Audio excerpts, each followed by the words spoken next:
Tsanam Shinki Junin de Nöcha Jeo Ni Jun Tele Nöcha Tawala Jinpa Drebu Chempo Jur. Weeds are the blemish of the fields, and attachment is the blemish of mankind. Hence, what is given to those freed from attachment yields abundant fruit. I think so often the words non-attachment strike the ears of English-speaking, non-Buddhists as somehow telling people that they shouldn't have any feelings, or they shouldn't like anything or love anybody or enjoy anything. And that can really be such an obstacle to understanding. There's been, unfortunately, so much misunderstanding of this idea of non-attachment, especially as it mixes with contemporary psychology. All we want, all we're told we need is a secure attachment. So why on earth would we be seeking non-attachment in the Buddhist context or philosophy? Unattachment sort of is synonymous with surrender for me. Like, what am I being asked to let go of? Not even necessarily let go of, but be willing to let go of. For me, it's really been this visual. Here is life and all the ways in which I've been like, I'm holding life. I still get to hold it, but I don't get to squash it. I don't get to crush it with my desire to control it and keep it and have it be the way I want it to be. Welcome to Season 4 of AWAKEN, a podcast from the Rubin Museum of Himalayan Art about the dynamic path to enlightenment and what it means to wake up. I'm Isabella Rossellini, an actress, a filmmaker, and your host for this season of AWAKEN, where we are exploring a fundamental concept in Buddhist thinking and philosophy: attachment. Himalayan art has long been a pathway to insights and awakening. And in this season, we will look at objects from the Rubin's collection as a way to better understand attachment and its counterpoint, non-attachment, which translate into openness or seeing things as they truly are. With stories and wisdom from artists, writers, poets, Buddhist teachers, psychologists, scholars, and others, we will explore the meaning of attachment and how it shows up in different parts of our lives. What does this term non-attachment actually mean? There are so many different ways to interpret it, and so much depends on context. Psychologist Dr. Richie Davidson.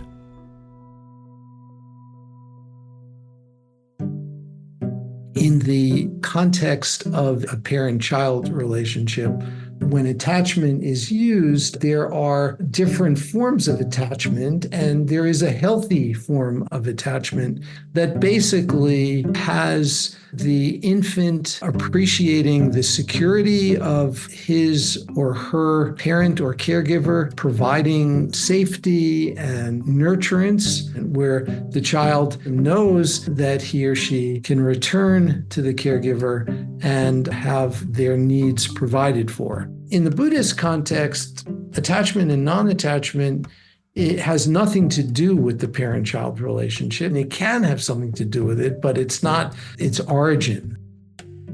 What really is going on is this idea of not being attached to the outcome, not being attached to a specific point of view, not being attached to an idea of yourself and how the world should work. In some ways, it's allowing yourself to be free from expectations. Contemplative social scientist Eve Ekman. And whenever we are reflective on what creates disappointment, frustration, agitation, it's when our expectations aren't met. It's, in a way, a ripoff with life. We're not being generous with life. We are having a demand about what we think we should have and when we should have it. And that creates this clinging, this grasping. You hear those words used interchangeably with attachment in the context of Buddhism. So when we can release or loosen some of that grasping, doesn't mean we don't care. We don't love our friends, our family. We don't enjoy all the sensuousness of life, the food and, the beautiful flowers. We can really appreciate it, but we don't have an expectation that it will always be the same or always there for us. From the perspective of Buddhist writers and thinkers and teachers, the opposite is true. Non-attachment really makes sense if you think about it as a form of generosity or a form of freedom. Annabella Pitkin, scholar of Tibetan Buddhism. When we conventionally move through the world, often without thinking about it at all, there's a real tendency to always be having what the young folk call a main character moment, where whatever it is that's happening, it's happening to me, and I'm the star of that story. And that is an intuitive way for us to move through our experiences, and it can often be a very exciting way to relate to our lives. But it does make us lonely and make us a little bit separated from the experiences that we're having, and particularly from the people that we love the most and want the most to connect to. And non-attachment, rather than being something punitive or limiting, non-attachment you could think of as something like opening your hands or putting down a kind of burden that was blocking you from hugging the other person. If you reach some degree of non-attachment, it will be more like you are like a little bit more like being mirror. Teacher and meditation master in the Bon Buddhist tradition, Tenzin Wangyal Rinpoche. Mirror will not trying to fix you. Mirror will not trying to change you. Mirror will not trying to judge you. Mirror will not trying to suppress you. Mirror role is being mirror, genuine, open, being there, allow you to reflect genuinely what's happening rather than trying to manipulate any situation of your process. This really classic line, pithy phrases that you can use to really transform your mind. And one of these slogans is, give up all hope of fruition. And it's not to give up hope. It's not to stop wanting things, not to stop desiring, but the fruition is about how they will show up. And it's a way of holding life lightly. Of course, we cannot completely be like a mirror because, you are a person, you have a consciousness, you have a body, you have a speech, you have a mind. Your body will move and respond and react. Your speech will try to say something and response.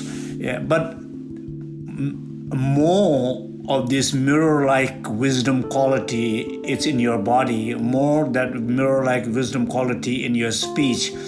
The more that mirror-like wisdom quality in your heart to other person to process their own journey. That is what we call being presence. Non-attachment is the kind of opening up to the spaciousness of relationship and making it possible to relate to the other person for the other person's sake, not because of what one could get from them. Tenzin Wangyal Rinpoche illustrate how this might play out in what can be one of the most tense circumstances we might engage in, the family holiday.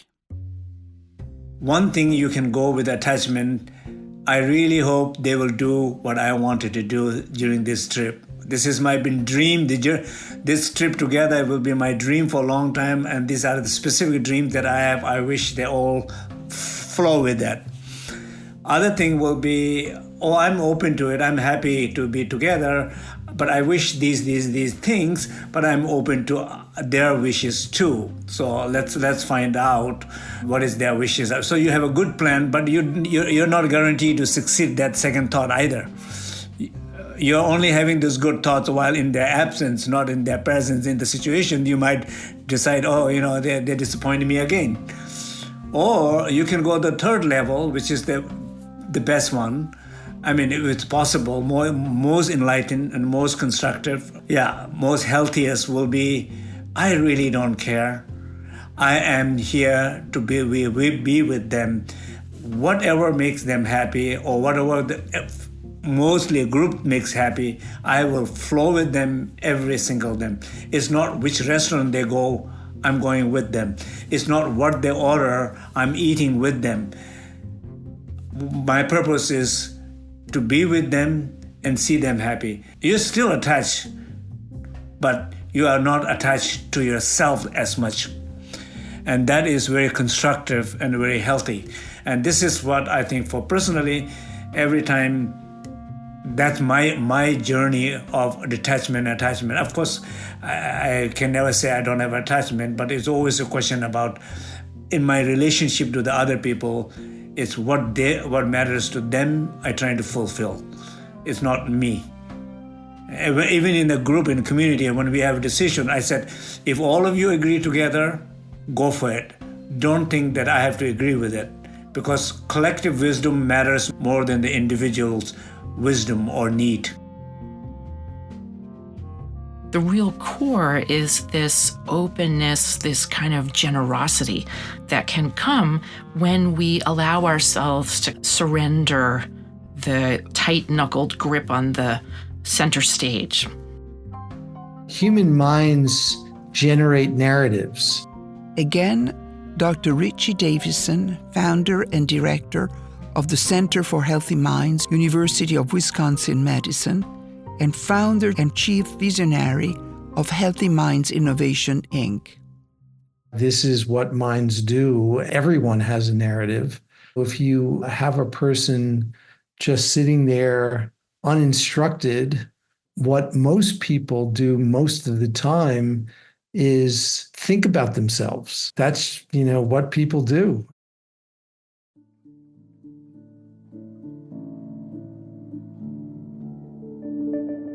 It's part and parcel of the other way that you can describe the core of dukkha, of dissatisfactoriness, which is our misperception of who and what we are and how we exist in relationship to others. The goal, if you will, is not to get rid of the narrative. No, you can't get rid of the narrative, because this is what minds do. There always is a narrative, but you can change your relationship to the narrative.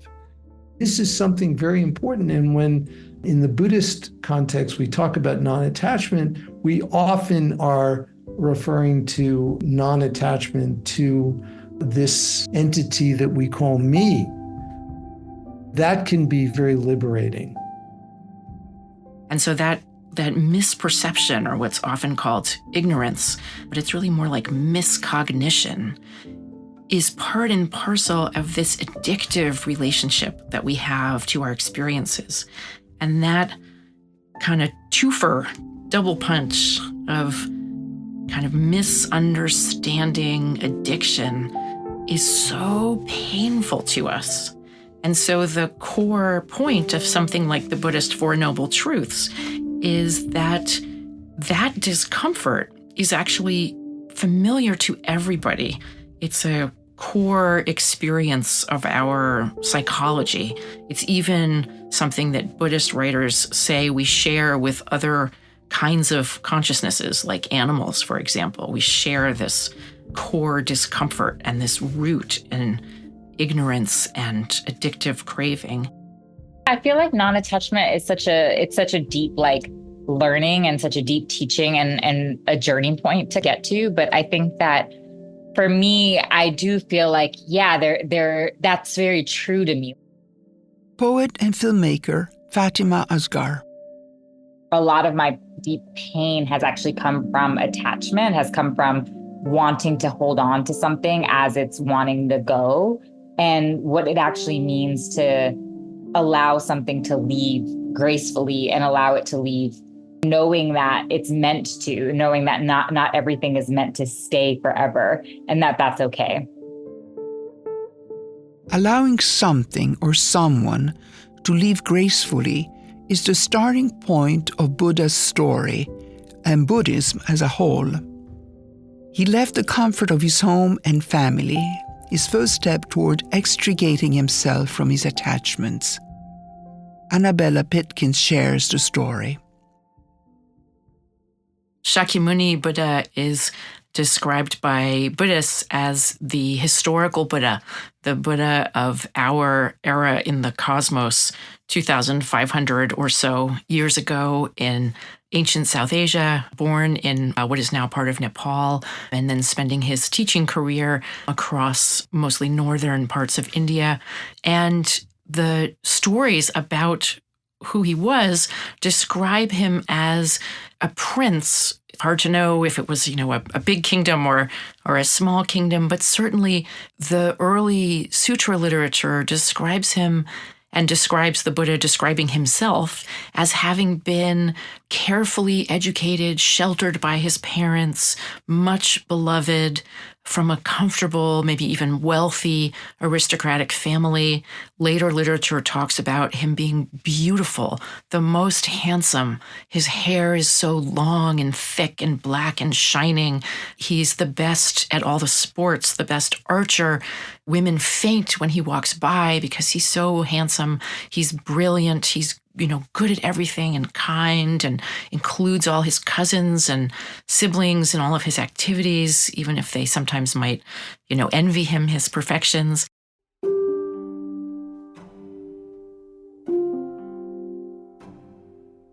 When he chooses to leave home because he longs to find an answer to the problems of suffering, of dissatisfaction that he can see around him outside of his palace walls, he makes a separation between the way he was living and relating to his life and the people around him as a young person, and then a new status that he takes on very intentionally of being a spiritual seeker, someone looking for an answer to the problem of suffering. And then ultimately he finds that answer. That's why we call him the Buddha. He became the awakened one, or the fully blossomed one, something which he then came back and taught about to his family and to his community and to all the neighboring communities. And one of the things that he is described as saying from the earliest kinds of literature is that the thing that he did is something that others can do. He can't do it for you, but he can tell you what he did, and then men and women can do those same things themselves and also become free and become wise and become loving in the way that he did.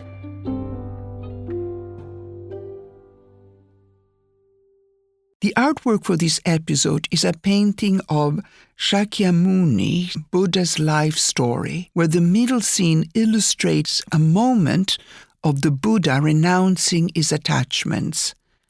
Take a moment to visit rubinmuseum.org/awaken to look at this piece as Annabella Pitkin so deftly describes it. We see in this beautifully detailed painting with vivid colors and beautifully realized figures, the large central figure of the young prince, whose name when he was a young prince was Siddhartha. His family name was Gautama.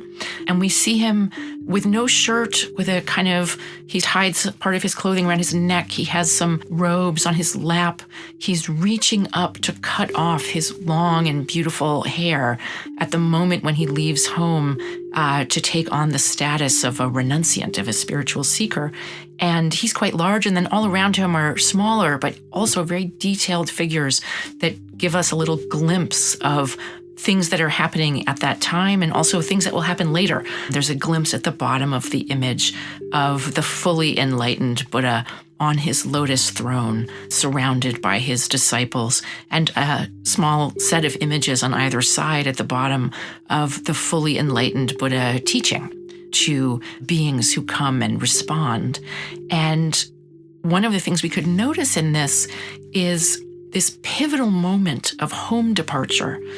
is the foundation story for Buddhist practices of renunciation, which are those supports of non-attachment in practical form, whether ordaining as a monk or a nun, or whether it's practicing some form of reflection and restraint, or self-awareness and non-attachment, generosity in one's ordinary life. So the Buddha's departure from home is the kind of template for the psychology and also the literal ritual ceremony of how one does that. It's a story about leaving home. It's a story also about the fearlessness of not being afraid to leave what's comforting and familiar and safe in order to practice generosity in a broader and more inclusive way. What frightening experiences or people that one may not know or may even be afraid of can one open oneself up to through this Buddhist practice of non-attachment, loving kindness, generosity? And the Buddha is embarking on that journey at this moment, which is celebratory in this painting. So there's a kind of fearlessness, a kind of foreshadowing of the Buddha's future identity as the enlightened one, the teacher. And at the same time, there's a kind of bolstering of the confidence of the viewer. Don't be afraid to bravely take on the possibility of letting go of attachment. Look how the Buddha celebrates and rejoices at this moment in this painting.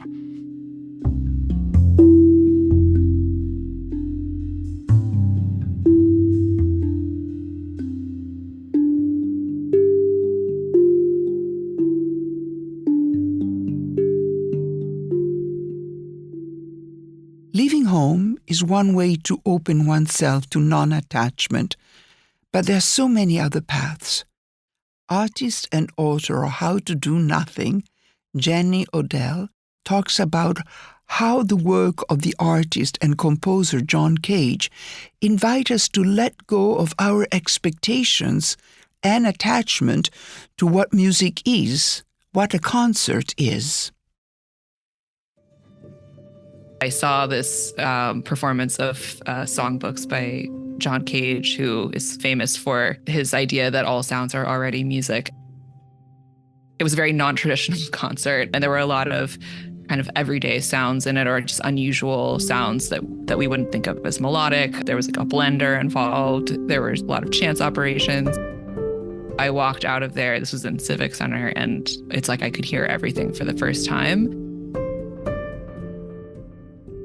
It's almost like this piece detached me from the way that I was hearing or arguably not hearing before that.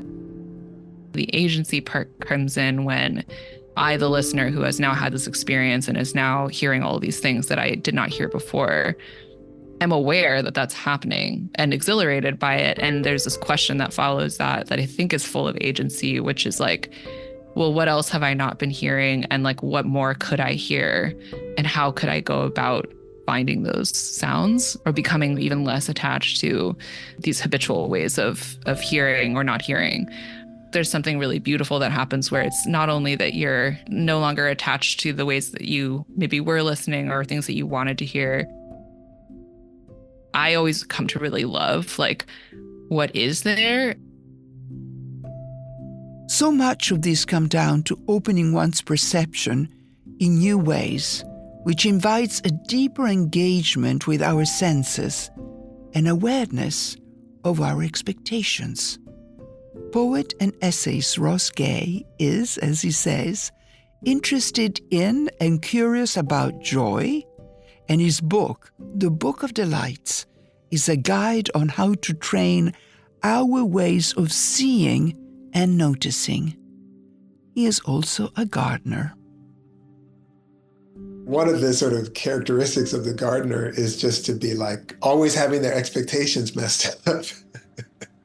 You know, I'm not a farmer. I don't make my living off of my garden. But part of the delight of it, I think, is to be like, this might turn into this other thing. Every time I plant garlic comes up. But I realized this last winter, when I started to see the garlic come up, I was like, oh my God, it's coming up. even though the last 15 years, every time it has. So there's something about like, despite the expectation, which verges on knowledge, like when you plant it like this, it'll come up. There's something still thrilling about the fact, like when it does. And presumably that's because we know that often you do plant things and they don't come up. I mean, you really never know what's going to happen.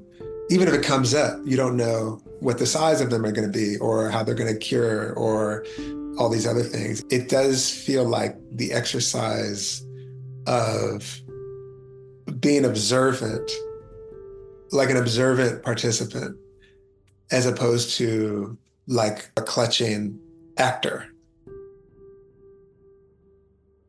The way we perceive the world to be organized is actually not inherent in the organization of the world, but rather is a product of our own minds. And we can see it differently.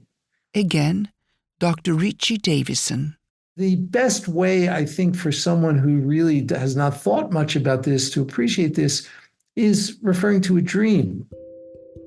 Most people don't remember their dreams, but occasionally people do. And, we can have a dream where in our dream, there's activity, something emotional might occur, for example, and we have an emotional reaction in the dream.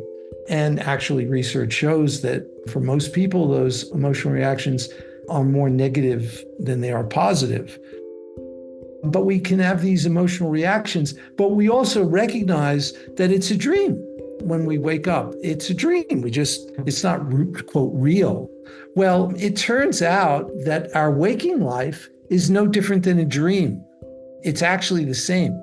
So literally, it's the same. That is, it's the brain constructing the reality that we're responding to. That can be very liberating for people to deeply experientially appreciate, because they can recognize that how they respond in a particular situation is really largely a product of their beliefs and expectations. And if they change those beliefs and expectations, they'll respond differently. That is a kind of non-attachment to our beliefs and expectations. So it's not getting rid of the beliefs and expectations. It's not getting rid of the me. It's simply recognizing that that's one way of seeing things. There are a gazillion other ways of seeing things. The claim of the Four Noble Truths is actually surprisingly quite optimistic. It's not that we're stuck with that experience, but actually through non-attachment and through clarity about how things really are, how we really exist in relationship, it is possible to completely put out that fire, to completely heal from that wound, and then to experience a kind of opening up of pleasure and connection and relationship and love in the way that many people say they've always dreamed of. Today, tomorrow, next week, take a moment to observe something seemingly familiar and let go of your expectation around it. Can you open yourself up to seeing or hearing differently? As author and transformational thought leader Sonya Renee Taylor, whom we briefly heard from the beginning of this episode, said, life has really been like, you can have anything you're willing to let go of. And you can have it in all of these kinds of ways if you stop being attached to the idea that it looks this one way. Yes. Here is to letting go. Here is to opening up. Here is to taking chances in seeing things in new ways.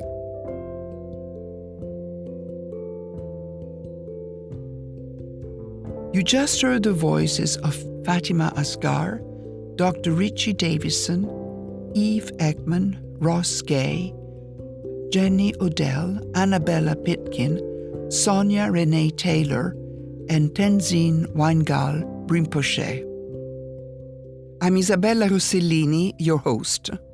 To see the artwork discussed in this episode, go to rubinmuseum.org/awaken.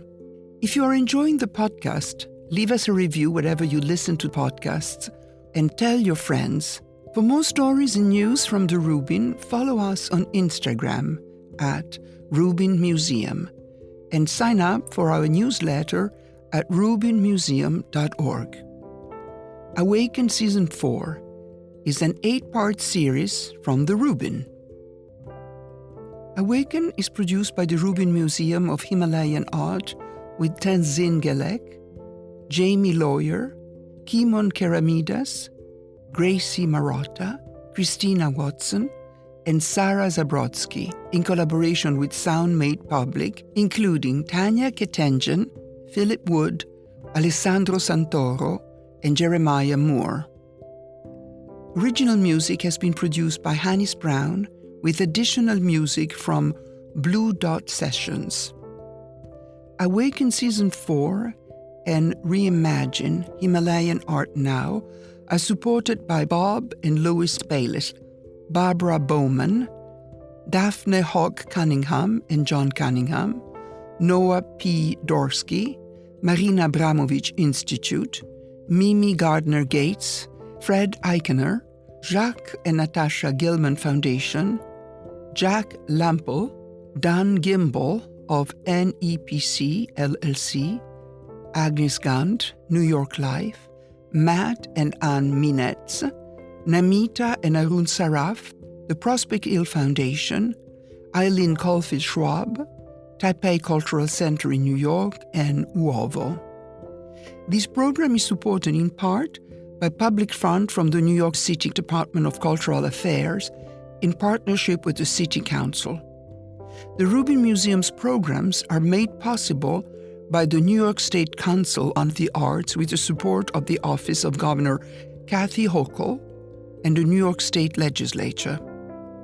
Reimagine Himalayan Art Now is supported in part by the National Endowment for the Arts. Thanks for listening.